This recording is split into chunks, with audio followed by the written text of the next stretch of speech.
It's time to do a one take, cause I have returned. I made a 30-minute video, 37-minute video before this video, and this is how I choose to return to YouTube. I've been watching a lot of videos about the YouTube community, like from Chris Kendall, and just the what am I, what is this, what are we doing online presence, Ashton Mardell's little YouTube documentary, and then this whole conversation that's buzzing around about what is YouTube, what are we doing, what's this dynamic between audience and creator and big and little, and all these thoughts that we have that try to get us to understand all of this. So I have my Mike Falzone YouTube journal, and I have 6 points that I want to make. The first point that I want to make is the idea of the audience ego pressure on identity and the noise that audiences create. Being a small YouTuber like myself, having only a little under 500 subscribers, I don't have a lot of noise on my channel. I don't have a lot of people speaking on my videos and commenting and trying to contact me. Bigger YouTubers, they have to sort through that noise. They have to sort through all of that, and I think that noise and that pressure from an audience, those expectations of your audience, big YouTubers feel that pressure. So when they try to be themselves, when they try to stretch outside of their comfort zone, do something new, do something that they can express themselves through, their audience is not always comfortable with that notion. And hopefully what the change they're making is something that is genuine and kind and compassionate and not manipulative and mean and treating your audience as something that it's not, or doing something that a few large YouTubers have done that have caused huge masses of subscribers to move off their channels, to sort of jeopardize their own integrity. That's my first point. This noise prevents genuine level of engagement with actual creators. Because I know there's a community on YouTube of people that just view YouTube videos. They just watch YouTube videos for the sake of being entertained or wanting to learn. They're not necessarily creators themselves of videos. That population is probably much larger than the population of YouTubers that are trying to grow what they do and express themselves. And big YouTubers can't always engage with those small YouTubers because of that noise, because of that pressure. So you have the noise and you have the pressure from subscribers to YouTubers on what they do, and that should never be the case. You should never jeopardize what you're doing on YouTube because of random people that watch your videos. If you're doing something wrong, talk to somebody that respects you, that knows you really well, and base your decision off of them, not random people that you don't know. Not that you shouldn't respect them anyway, but that you don't know them. The next point I have on here is constants and variables. All this spectrum of small and big YouTube, the difference in perspective we're seeing is because of this proximity difference in terms of online subscriber bases. It's much easier to connect with somebody that has a similar subscriber base to you, I think, because I can relate to them very well because of their size and what they experience. I don't know the reality of having 1 million subscribers. It could be completely different than what I'm doing right now, and it is. But I think there are constants in those two experiences. There's a lot of variables going on, but there are constants in that. Just as my experience right now and my perspective is valid to another human being's perspective and experience. The only thing that's different is the environment, is the circumstances.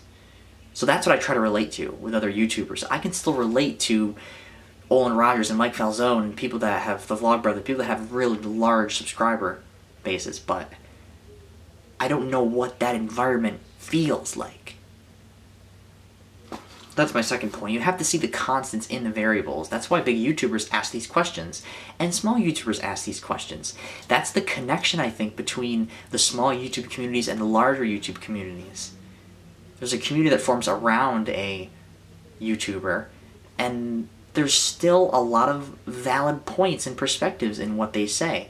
When they get philosophical about the YouTube community, we get philosophical about the YouTube community. There's that level of engagement and connection that still exists between all of us, because we're all human. That's really my point here. Next one here, point number 3, is expression versus impression.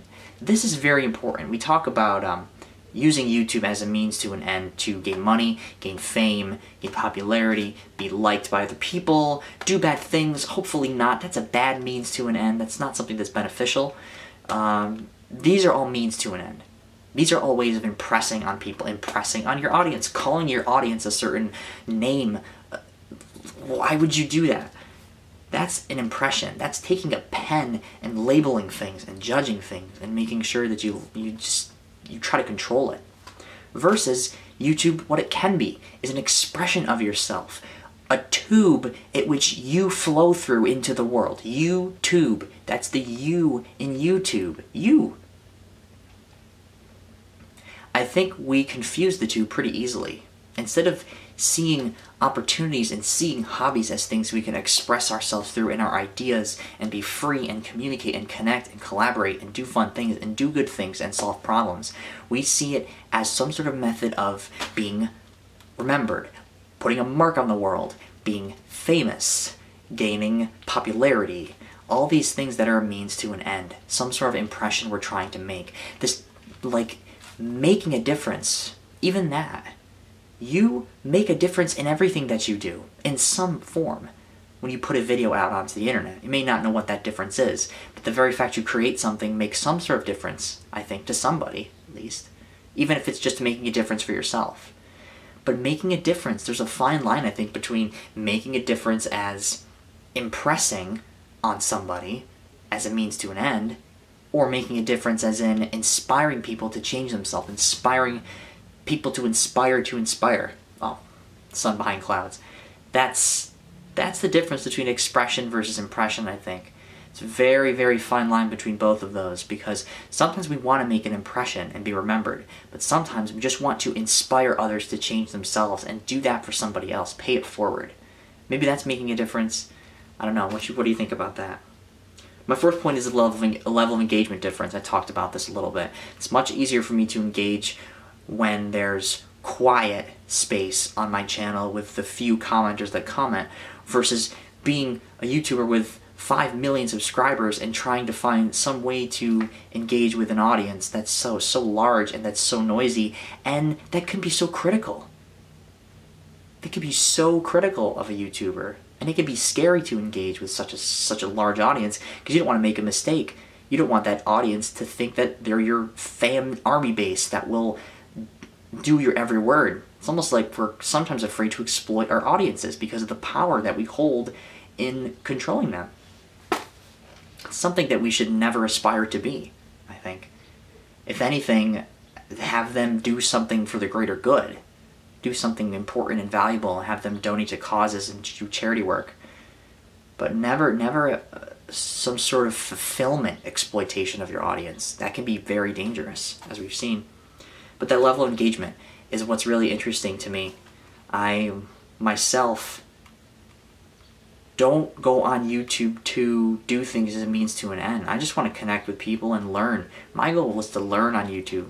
That's why I'm on the platform, to learn and create, to solve problems, to challenge myself, to do it for myself, to have people like things as a bonus to me. I've been doing videos even before YouTube existed for myself, just to remember things and challenge myself and be a part of something that for myself. But really, it's the mastery and autonomy and purpose of being able to be yourself, but be a part of something much greater than yourself. Number 5 on here is having expectation from both ends of the spectrum. Expectations the audience has of the YouTuber they're watching, and expectations that I have of myself, and then expectations that I have of my audience. I don't like expectations. I think they're important to some degree in terms of in certain situations, but in most situations, expecting things sets you up for disappointment. If you expect things to go a certain way, and you don't enjoy them, and you don't enjoy them while you have them, you set yourself up for disappointment if you expect your fan bases to act your subscribers or viewers to act a certain way, or if they expect you to do something and they don't become fulfilled, they'll leave your channel because you didn't fulfill them. It is a big pressure when you have millions of subscribers versus just me, right? There's expectations, and then last but not least, the whole idea of of spectrums, of your sphere of influence that you have. Whether you're small or large, you're still a human being, you still have this power, but your ripple effect when you create something, when you like chuck a stone into a pond, your ripple effect is much larger. it's like with great power comes great responsibility. You have such a powerful control over, well, not control, but sphere of influence when you're such a larger YouTuber. And I think we should tread lightly with that and use that for good and a greater purpose than to treat things as a means to, and to treat people as something less or greater than they are, which is never healthy. And to enjoy it, to solve problems, to create value, positive value for people. Those are my thoughts in this. God, I talk a lot in this 10-minute and 30-second video about little YouTube and big YouTube. I'll put links down below to the videos I've been watching about this topic, down to Ashley Mardell's videos about her little YouTube, big YouTube project. Join the conversation. Every perspective is valid. Every human being is valid. As long as you peacefully hold that kindness and compassion in you when you talk about things like this. I think it's important to have that large context when you're creating things and when you're collaborating with people. Wow. Keep being you. Yeah. Don't forget to be awesome. And I am back making stuff. Because I got so many ideas, I needed a break, and now it's time to join the conversation again. Yeah. MattPalka.